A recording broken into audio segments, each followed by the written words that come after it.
So you've switched to advanced controls. But your crosses go wild, your passes feel random. And shots? Don't even talk about it. Let's fix that, starting now. First, let's talk about what touch and flick really is and why it changes everything.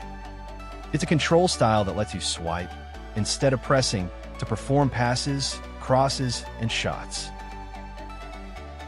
But the problem is, most players flick randomly without understanding what direction triggers what. And when that happens, crosses go off, shots misfire, and the game feels out your hands. So let's break it down, action by action, and finally take control of every flick. Let's start with passing, because this is where touch and flick actually feel smartest.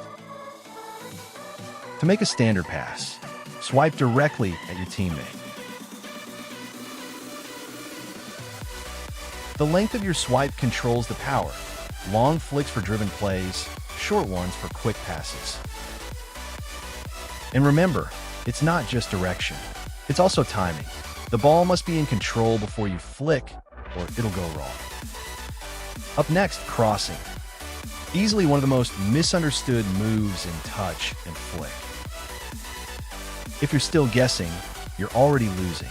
Every flick should mean something. Here's how to pull off a cross with touch and flick. Make a straight flick upward and downward. With high curl and pinpoint crossing, your crosses don't just land, they hit targets. You nail the cross, but if your finish isn't clean, it means nothing. Let's turn those chances into goals. This is where it all comes down to shooting. Shooting with touch and flick doesn't need to swipe, just a double tap. But don't let that simplicity fool you. Timing, angle, and control still matter. You've seen the miss. Now let's make sure you don't repeat it, because knowing when to shoot is just as important as knowing how. Here's how to shoot using touch and flick. When your player's in position, just double tap the right side of the screen to shoot. Don't rush the tap.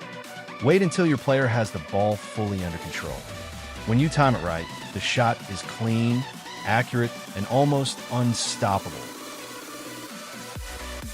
If it's a graceful, curling finish you're after, that's the moment for finesse. Finesse works best when you're coming in from an angle, and the keeper's already off balance.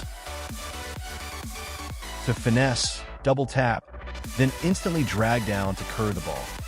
The curve lets you bend it past the keeper, not straight into his gloves. So whether it's a pass, a cross, or a curler, every flick matters. Make it count.